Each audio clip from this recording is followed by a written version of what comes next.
Yes, yes, yes. We are live. We are live. Good evening, ladies and gentlemen. As always, we are tonight's entertainment. Views from the 22 live on the scene, Monday Night Football. And we got a pretty good game for you guys tonight. Don't get it twisted. We got a real solid matchup tonight between the 5-1, yes, I said 5-1 Chicago Bears versus the 4-2 Los Angeles Rams. Both of these teams a bit surprising their record so far. We'll get in a little bit later and see which one of these teams can keep it going and which one of these teams will be exposed as the season goes on. We'll get into that conversation and also Khalil Mack and Aaron Donald with the fellas. Who are the fellas? Is the usual suspects, baby. Mo Schefter, Germ So True, Vic Jr. off camera right now, but I'm sure he'll be back within 30 seconds. Germ, we have a lot to sort of unscramble here before we get into this game. We do plan a show later on this week where hopefully we get more into what took place on week 7. But let's just get right into it as to some of our biggest takeaways. I'll go. You know what? Let's start with you, Germ. Let you kick it off. What's your biggest takeaways from week 7? Germ so serious. Why he's so serious? It's very good. So Germ, he's so serious today. Why is he Oh, serious? uh Because he got a oh. couple of things on his mind today. We seen some. We Yesterday was a pretty good day for some quarterbacks. It was a pretty bad days for some other quarterbacks, and it was some tough days for some other guys. But I just want to say, most importantly, why so serious? Number one, Cleveland Browns. I don't have to say anything bad about Baker Mayfield today. I'll save that for another day. What I will say is Odell Beckham was a luxury pick, a luxury pickup for that football team. Why did they move the ball with more continuity without that type of dynamic weapon? We will never know. But I can tell you why. I can tell you why we know. The reason why is because he's unnecessary for that football team. The football team is built on the offensive line being able to do certain things, which is run block and make sure that they create lanes for that great young running back that they have, Nicholas Ebenezer Chubb. And he is sensational. Now, with that being said, Kareem Hunt is a very, very good complement to that with his receiving skills out of the backfield. But after that, Jarvis Landry moves the chains, and this is why you bring in guys like Donovan Peoples Jones. This is why you bring in guys like Rashard Higgins. This is why you also bring in guys like Harrison Bryant, David and Njoku, and those type of players. So if you brought in players for those purposes, Odell takes away from those players because now he's a guy that you're trying to force. And when the Browns force, they get it just looks like a hurl, and it needs to stop. The first play of the game, they go to Odell, they throw an interception, and it doesn't look like a good interception. It looks horrid. And then after that, he leaves the game. Don't want to see Odell get hurt ever. Nobody wants to see any of these guys get hurt. We wish in life we could turn the injuries off because we want to see all of them get paid and all of them play. But Odell is not necessary for Cleveland. Cleveland, I hope you're listening to me right now. You might need to ship Odell. Unfortunately, you should have shipped him after his performance against the Cowboys because then his stock would have been high. Now you're going to ship a player on his second ACL injury. Ooh, Now you're going to have a problem. So, with ooh. that being said, that's why Jerm is so serious. That's number one. Number two, two for 22, two for 22. Woo, POP, holding it down. I just want to say congratulations to the Arizona Cardinals yesterday on a very, very tough win. Russ, we can't afford turnovers, bro, because your team they can't help you right now. And I feel bad for Russ in this situation. Yes, I do, because he doesn't have any help on the defensive side of the ball. Pass rush is one thing, but I think with Jamal Adams coming back, that'll help a lot too. But they need some help. He needs some help immediately. And it doesn't matter if it's with the offensive line and you running the ball more to try to make sure that you can control the game, or you just need to get some pass rushers. It's really that simple. Pete, we know you don't draft good in the first round, but you can find some pass rushers in the second and third round, hopefully. Or you Mhm. need to sign some. Number three, and most importantly, we seen Tom Brady finding a rhythm with a team that everybody swore up and down he was this system quarterback. I got a problem with that. I'm gonna give y'all 3 pieces of information, and we Mm, just gonna close down shop. it's all you. Go ahead. You got time. Number one, when Tom Brady was drafted, he was drafted by Bill Belichick in the 6th round, meaning he was not drafted as a coveted quarterback. So let's start right there. So what system did they play in Michigan? They didn't play an EMP in Michigan, did they? No, they did not. They played a standard, regular college ugly offense. And you notice I said college and ugly because it's a whole bunch of gizmos and gadgets and fashion magazines and all this extra goofy nonsense. I don't like that. But they had a guy in New England by the name of Charlie Weiss. Charlie Weiss was an innovative coach of one of these the EMP system, and which he also for a brief time played at Notre Dame, which he coached for later on. There's also another guy that he brought in named Bill O'Brien. Bill O'Brien was in between the 2 stints of Josh McDaniels. So there have been 3 coordinators in New England since Bill Belichick has been the head coach. We started with Weiss, we went to McDaniels, we went to Bill O'Brien, and we went back to McDaniels. Mm-hmm. What are the 3 key principles of those guys? They all run EPs. So the same system that Deshaun Watson is running right now, for the most part, in Houston, Brady is running that offense, and he's mastered it. He knows everything about that offense and then some. He's added plays consistently over 20 years that he has that are staples. So excuse the hell out of me for everybody out there who says that it's Belichick with all of these great things that he's doing. Belichick has never coached offense a day in his life. I just want y'all to make sure y'all understand that. Ever. If I can make this a big thing, I will make it. It will say ever. He's never coached offense. He's a defensive guy, which is why you see he coached one of the best defensive players ever. His name is Lawrence Taylor. With that being said, I don't have to say anything else after that. Yeah. Bill will tell you that. If you want to see something interesting, YouTube Bill and Tom Brady, Ed Reed. You will see Tom Brady giving Bill intricate details of different things they can run at Ed Reed that will be better for the game plan than what they already have. Right. And you'll see it in that video. And the video is only 1 minute and 30 some seconds. Mo, I even know the time of the video.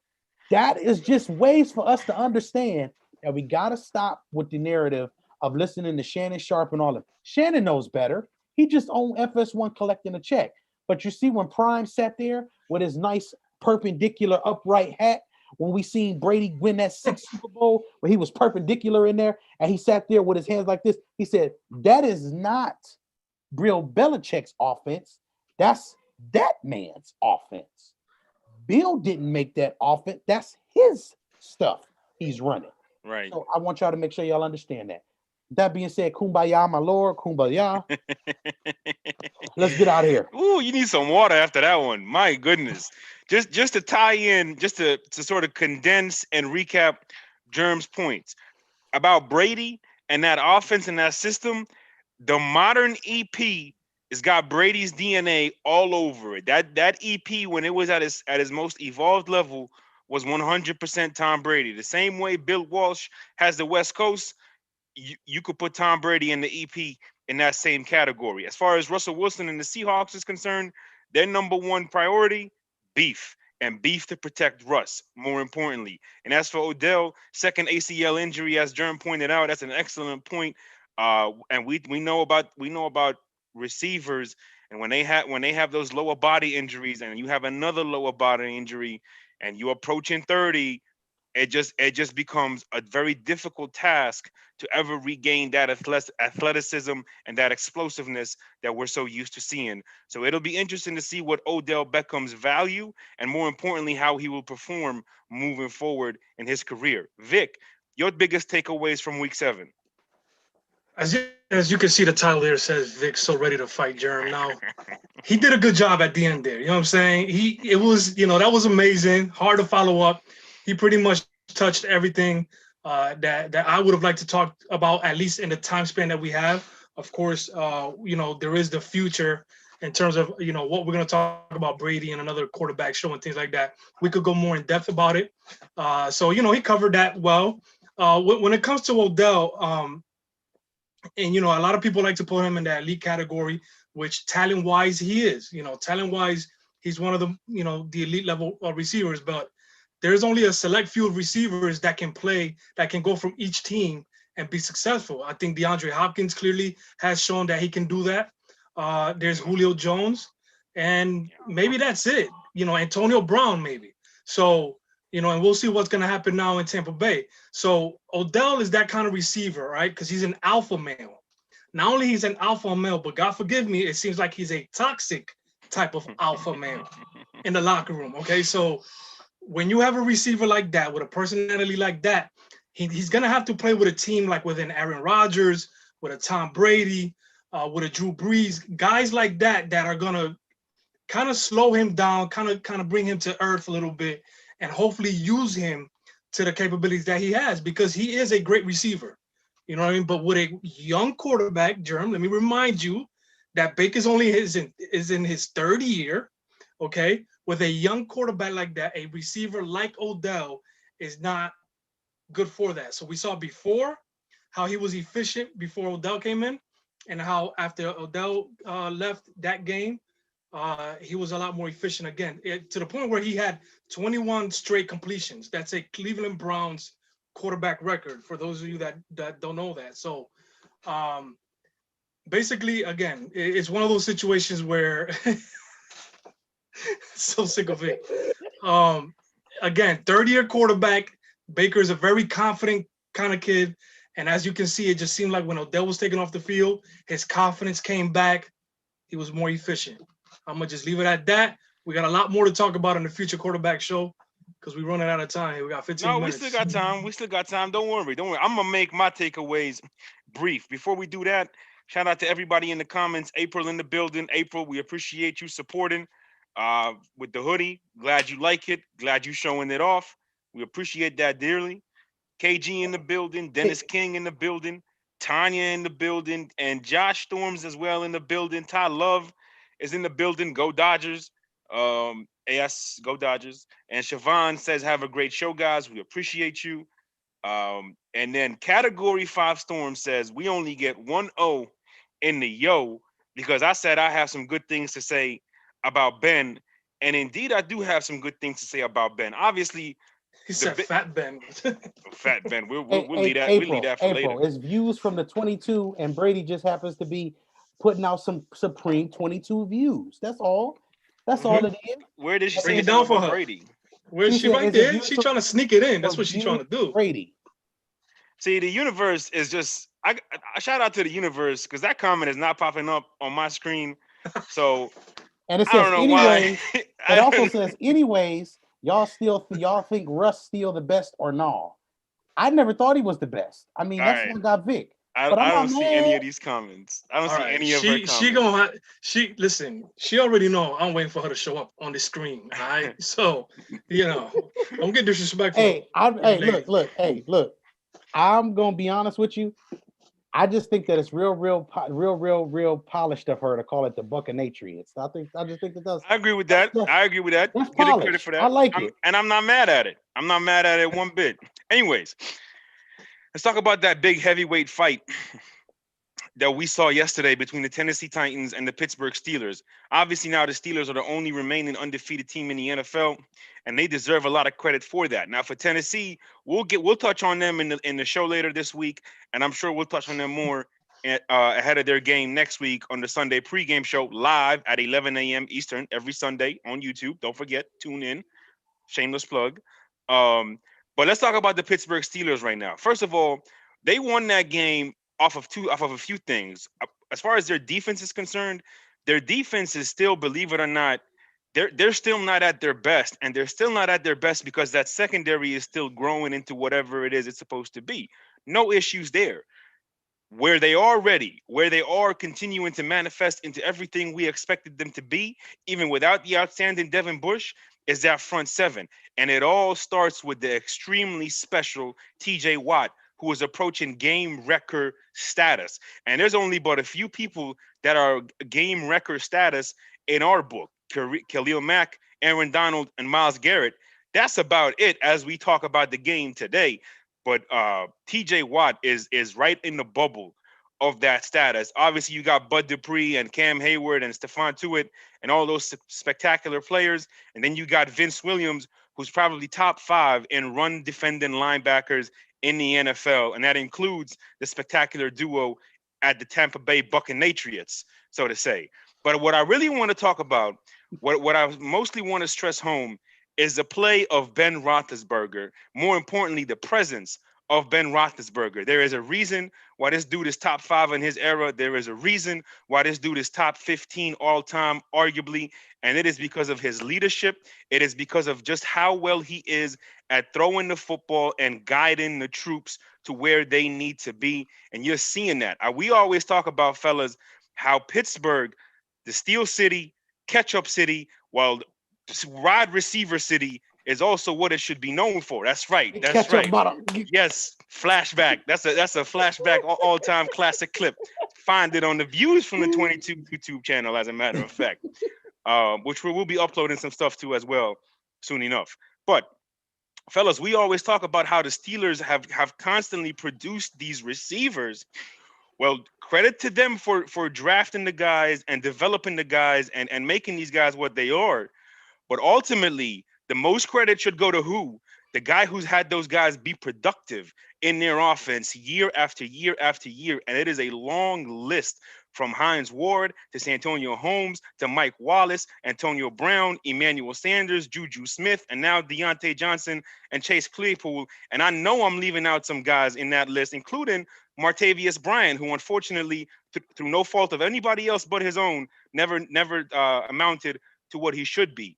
But Ben is that dude, man. And when Ben is playing like this, Pittsburgh is, to me, the team to beat in the AFC. No offense to Patrick Mahomes, but that's just the way it is to me. Because when you look at that defense and you look at his ability to, no matter what the situation is, Ben is going to be who he is. No matter what the situation is, he's that calm in a storm. He's the eye of the hurricane, so to say. They say the eye of the hurricane is calm. And I would know. I've been in the eye of the hurricane. Ben Roethlisberger is the eye of that hurricane, where there's just chaos all around him, but there's a weird calmness to his energy, to his aura. And you look at the accuracy, you look at his timing with guys, the way he develops guys. You keep an eye on Deontay Johnson and how much better he gets as the season progresses. Ben is everything to this franchise, and he has proven it yet again.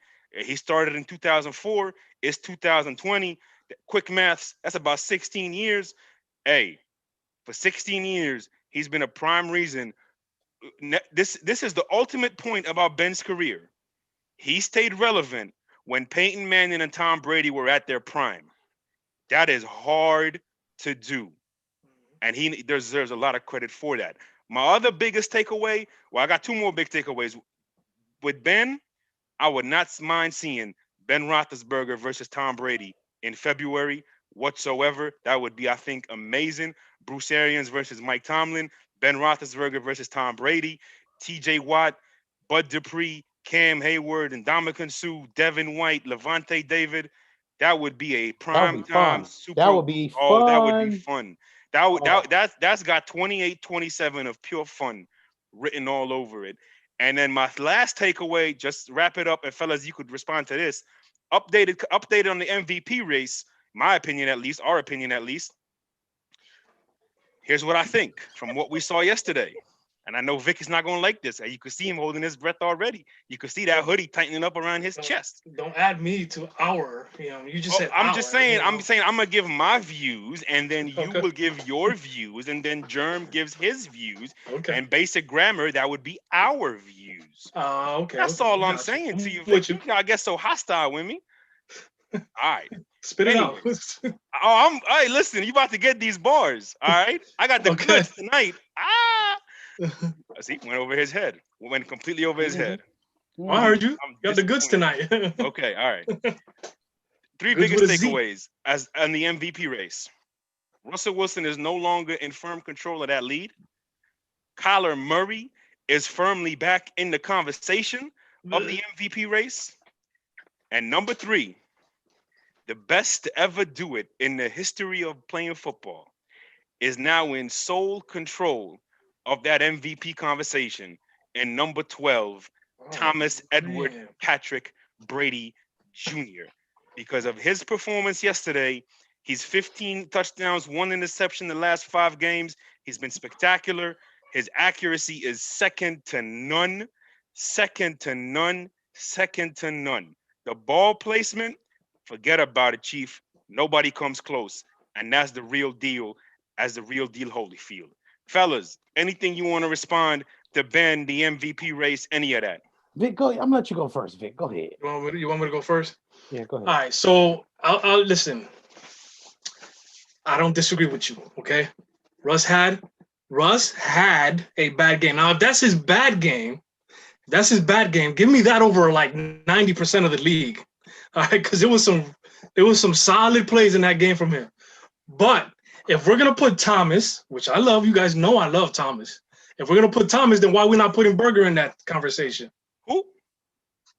Roethlisberger. Okay, Burger. First of all, I never heard somebody call him Burger. Vic All Berger, you know, right? I'm Vic Berger today. He can be in that race. I have no issues with Ben Roethlisberger being in that race. But Right, you because- go ahead. I got no Go ahead. issues with that. I got no objections to that. I mean, he okay. So he came in. He missed last season, Mhm. right? He's come. I mean, unless there's a 6-man award or something, comeback player of the year, comeback right? player of the year. So, so I mean, he can't. He has plenty of time to jump in that race if Tom is in that race, because Tom has had some low games. All right, so he has been up and down the season. To me, Russ has been consistent and getting better. So. Right. And I it mean, kinda I got no objections to Ben being in that conversation because the Steelers' offense was unwatchable. Whether it was Mason or Duck, Yeah. it was a duck all around. Jeremy, anything you want to add to this conversation before we get into this pregame? All I can say is, man, I'm just gonna say one thing, and I just think this needs to be covered by everybody in general. Ben has played fantastic for the most part. He's had some interesting times, interesting games as well for his own sake. I just think this, when it comes down to it, Russ still deserves to be. First of all, he needs to get an MVP vote. Like, Ain't that the truth? let's stop saying. Let's not look. I don't want nobody to say anything about what Jerm got to say about Russ. Let's talk about what the league got to say about Russ, because that man has never even got an MVP vote, and he leads the league in the last 3 to 5 years in touchdowns thrown. So I just want to make sure that we understand that the league needs to put respect on Russell Wilson's name, not views from the 22, and surely not Jerm. So true, okay? Because I don't never be false. I'm always true. But as far as that, man, I just think this may be the greatest MVP year we get. We're gonna get Rodgers. We should get Breeze to figure out some things, hopefully. Which I'm not rooting for Breeze. I'm just saying we're gonna get him in the I'll be fine if he's conversation. not in it. I'll be fine if he's not in it. Me too. Yeah, I mean, let's get some new blood in there. Yeah, but we should have about six good quarterbacks in this conversation, and we should be able to make a conversation for all 6.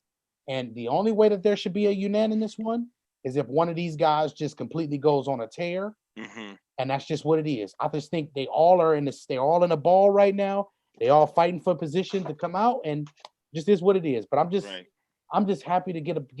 How many times do we get to see 15 good quarterbacks in the league? Not very. Not very. And I'm saying 15. It may not be 15. It could be 10. But we got 10 solid quarterbacks right now in football, with 6 of them fighting for the MVP, and some rising stars like the Deshaun Watsons of the world, and all these. It's just what a time to be alive, man. What a time to be alive. Listen, real quick on Deontay Johnson, though. First and foremost, this is a kid that needs to stay healthy. Yes. But if he does, watching him on some of the stuff that I've been able to watch on him on film, which I want to dive in deeper, that's a special player. Indeed. And I don't want to say Antonio Brown range, but he's got some skills, and he's got some talent that is very, very impressive. This is another 5'10" receiver. Again, like you said, the Steelers just seem to find like draft receivers and develop them, like whether they're 5'9", 5'10", or 6'3", like Chase Claypool right now. But it doesn't matter. Like this kid has some skills. So I want to look into some film with him. But he again, just another player that needs to stay healthy because he can show some really impressive things. And again, Ben, like he can throw the ball sideline. He can throw the ball at each level. And this is a kid that's gonna play a lot of the outside that split end. So Right. it's gonna be crazy if he can stay healthy. And to your point, the reason why Juju right now is that chain mover, is that catch these 4 to 7 yard routes, is because of Deontay and Chase's strengths and weaknesses. And so it's just best for everybody. It's a cocktail of an offense in that every person has a specific role that they play, and they all touch the ball from the first receiver to the sixth, from the first tight end to the third, from the first running back to the third as well. Everybody plays on that offense, and that's what's most impressive, is that they have a philosophy, they have a game plan, and most importantly, they execute those two things, and that's why they're undefeated, because of that, and because of obviously the play of their defense. Speaking of defense, fellas, tonight we have a very interesting matchup at our hands, and it's a primetime fight only because of two players. No, it's not Jared Goff and Nick Foles. It is a primetime fight because of Aaron Donald and Khalil Mack. We talked about Myles Garrett. We talked about T.J. Watt. Well, here you go. These are the game records of game records in Aaron Donald and Khalil Mack. As far as this game is concerned, Chicago is 5-1, as we touched on. They are getting 6.5 points on the road in Los Angeles. Over under is 45. Let's start with you, Vic, on the Aaron Donald and Khalil Mack, if you could. Just give us a minute or two on your thoughts on these two players. I mean, yeah, like you said, simply put, they wrecked the game, and this is a situation where they're both gonna go against some weak players on both sides of the offensive line. So Donald is going to go against some of the Bears' weaker offensive linemen, and then the same thing with Max. So we're going to see a situation where they're going to have to scheme stopping those guys, put extra blockers, whether it's the running back, tight ends, double teams, things like that. So there's, obviously they're just not going to have one-on-one matchups. So that's something to look out for right there in terms of how they're going to try to defend those two. Okay, Germ. Well, Germ of the Mac. Listen, I just want y'all to know Khalil Mack has been revitalized so far after about I want to say a couple weeks ago, Thursday Night Football. I just feel like he's been playing better. Germ of the Mac, baby. Mm-hmm. It just is what it is. Mm-hmm. I love this guy. Like, I think he's one of the most physically imposing figures on a defensive line, defensive front we have in professional football. Mm-hmm. Like, there's not very many guys that we talk about. Me and Mo literally sharpened each other so much talking about this guy. Yeah. We had about a 15-minute talk about Khalil Mack and just his ability to generate speed and turn it into power. And how there's nobody who does it quite like him. And Facts. Then we get guys like Myles Garrett who come close, but it's just still Khalil, and then there's still a drop off because Khalil is just, I don't know how many dips he's doing. I don't know how, if he walks on his toes. I don't know what he does. Yeah. I don't know that man, just the fibers in his legs. I don't know what it is, but he's special. And we got to make sure we talk about that. I love that player. And then on the other side, we got the sword fighter, Mr. Aaron Donald. Pause. I love the way Aaron Donald is violent. Yeah. He is the most violent man in football. So I've seen him dominate a game with coming down on like a slant, slamming into a guard, knocking into a tackle that falls over, and then he gets a sack. Mm-hmm. Like, are you talking about against the Cowboys? Is that yes, I was looking like, what the hell? That's an all-pro guard right there that he just threw it. And he just bullied him. Zach Martin is the best player, one of the best guards we've seen in football, probably in history. Just from him being with his abilities, his strength, his balance, and the way he's improved, even being able to get to the next level. Those things that he does are spectacular. We've seen a 6 foot, 280-pound player knock down a 340-pound man that was standing still. And he did so in a way in which a man had to look at him when he got up and said, "Are you human?" I would have got up and hit him or something. Yo, But bro, this is a match. I'm here for yeah. all 60 minutes of just pure return of the Mac. Let's go. I think the one thing we can agree on with this conversation is these guys were built in some sort of genetic lab, man. Because the way they're built, the way they move, it is just incredible to watch. A little background here: you see the sign views from the 22. That sort of like I discovered Game Pass around 2014, 2015. Luckily for me, that was when Khalil Mack was won the Defensive Player of the Year award, and Aaron Donald was just entering his prime. And these are really two of the players. If I had to make a top 10 list, they would be on that list of players who really made me fall in love with watching game tape and watching that all 22 angle, more specifically that end zone angle, because that's really when you get to see the details of Mhm. what these guys can do, especially Aaron Donald. It is just so incredible to watch a defensive tackle who can do all these spectacular things while displaying all these fundamentals, while displaying athleticism that we just haven't seen at that position. I know we talk about Warren Sapp all the time when it comes to athletic defensive tackles, fellas, but Aaron Donald is just on a different level than anybody we've ever seen. And it's not just because of the raw, pure, violent beast that he is. He's got some fundamentals to his game. And as we've been saying for the last 3 years, the scary part is he can get better. And that's the same thing with Khalil Mack. The scary part is he can get better. As far as this game is concerned, I think it's going to come down real quick. I'm just going to jump into the predictions. I think it's going to come down to a few things. Number one, that defense for LA, it is rising and it is getting better and it is much improved from last year. A big reason for that, in my opinion, is you got some linebackers who know how to play football and not just linebackers who know how to run. And that's what the Rams have had for the last few years, is linebackers that just know how to run, not necessarily linebackers who know how to play football and understand gap integrity and all those finer things. So they're third in opponent points per game, and then they're top 10 all across the board in every major category, with the exception of red zone. But that's okay because you're getting one of the worst red zone offenses in the NFL with the Chicago Bears. And then another thing that is a weakness for the Bears and a strength for the Rams, the run game. The Rams run defense much, much, much, much improved over the last from the last couple years. This might be the best run defense we have seen out of the Rams. And for the Bears, their run game, honestly, fellas, it is virtually non-existent. I think this is a bad matchup. Although a good matchup, I just think it's a bad matchup. And as with any other Bears game, you need Nick Foles to be streaky, and you need Khalil Mack to wreck this game. But I just think the Rams rather, are a much better football team overall. Their foundation, their philosophy, their discipline, and just their talent all across the board.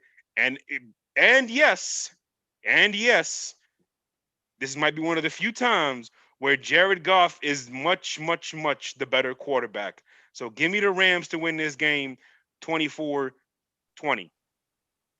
Vic, go with you, brother. Predictions on this game. Yeah, I think I'm gonna go the other way, bro. I think that the Bears have been playing better defensively. Okay. Not only you have Mac that's gonna put a lot of pressure on that offensive line, but you got a nice secondary, Eddie Jackson, leading the way there. And I think they'll be able to give Goff some problems. I'm gonna go with the Bears. I do believe it will be a low scoring game. I'm gonna go 27-23 Bears. Germ. Now, let me just first address the comments in the Yeah, comments real quick. please do, because mine are all over the place. So April, she died when I put regerm at a Mac. Storms, no, I don't just sit around and brainstorm different things for the show. I kind of do all of this impromptu, y'all. So all of my name flips are done right at the time that I decide to do them or right before the show. I normally don't even know who I'm going to be. I'm normally a lost dude myself before I do some of this. So just know this is all improv comedy. With that being said, April also said all of a sudden now you're bringing up old Tampa Bay players. And then she talks about Warren Sapp. And see, you catching everything, April. That's the detective in you, huh? mm-hmm. You wearing a wire? No, but I'm just playing. I'll just play. But with that being said, I'm gonna be honest with you, Mo. As much as I wanted to pick the Rams in this game, Mm-hmm. I just think that the interior of the Bears' offensive line is their strength. Okay. If Aaron Donald is not lining up outside at the 5, Which I he think that's where is. I know he is sometimes, but those are the places he has to be to affect this Bears offense the most. I think with Right. that being said, I think with the other aspect of Khalil Mack being the guy who's going to pressure Jared Goff off that edge with his explosiveness and the way he plays, I think this does favor the Bears a little bit more. So I'm going to roll with the Bears as well. Give me the Bears. I think they win convincingly. I just think they're the more physical Okay. team. Wow. The physical aspect of this is what hurts the Rams, in my opinion. Okay. I think the Bears are the more physical team. So give me the Bears 24. I don't know if the Rams score more than 21 points in this game. Give me Bears 24-20. And that's Is that convincingly though? You said convincingly. Yeah, I'm you thinking said they would late- blow out. 13. late. It's like a late touchdown that makes it 20. Okay. So 24-13, and it's a late touchdown. They Yeah, get Yeah, 20 no, points. real quick, like I pointed that out too as well last week, watching some of the film on Donald. They're gonna move him all over this formation, so you'll see him at the edge and stuff like that. But they're gonna have to chase him around, man. They're gonna have to put some tight ends, some running backs. So I mean, it's gonna be tough. I still think that the Bears, like Jerm said, is a more physical team, and that definitely gives the Rams some issues. So Okay. should be a fun game though. Yes. Better than the last, well, not the last couple, but some Thursday night games. Bishop Or Monday King. night games. Well, this is Monday night, and it's Bishop better than King. last Oh, yeah. Monday night for sure for you. Yeah. Oh yeah, no, Bishop for sure. King, I'm gonna need you to slow down with this Lamar trolling thing you doing, brother. Because we got to stop this now. That man is you know the words that I use for him. I ain't gonna say it on y'all trying to get me out of my character up here. I'm trying to be perpendicular and upright. Y'all trying to get me out of my righteousness. You know, I ain't about to be up here. They still winning football games. I don't care. Hey, all right. Listen, we're not getting into this. Is not about Lamar They Jackson still got tonight. football games. I don't care, Listen. man. Before Give the both kid of some y'all credit. get muted, we are not doing no Lamar Jackson's crediting or slander tonight. I right. said We're I'm gonna done. wrap up the show. We're gonna wrap up the show before we get completely off the rails. We're gonna finish off by reading these comments, and then we're gonna get off the airways. Dennis King obviously in the comments saying about how Brady took a play from Manning. Yes, we know that by now. April, Which, by the way, they both play the EMP. You know, people don't know that, but Peyton did have some EMP in his playing days too. Right. Well, we learned what we learned is that Brady and Peyton Manning met every offseason. That was new information that we learned last offseason, and that explains a lot of things because you just saw these two guys sort of evolve into the same quarterback within their own strengths and weaknesses. And obviously what separated them was just the postseason performances. Why is the perception okay? This is a whole other conversation. Like we said, we're gonna get into the quarterback conversation soon. Yeah, because kickoff isn't like. But why is the perception? All right, so we'll leave this question out for the show. Why is the perception that Peyton is the smarter quarterback of the two? Coming up next. I got a quick answer. Omaha, that's the only reason. Narratives. That's the only reason. We got Big Shot saying that Tomlin was on 14 straight winning seasons. That's tying a record. That is absolutely incredible.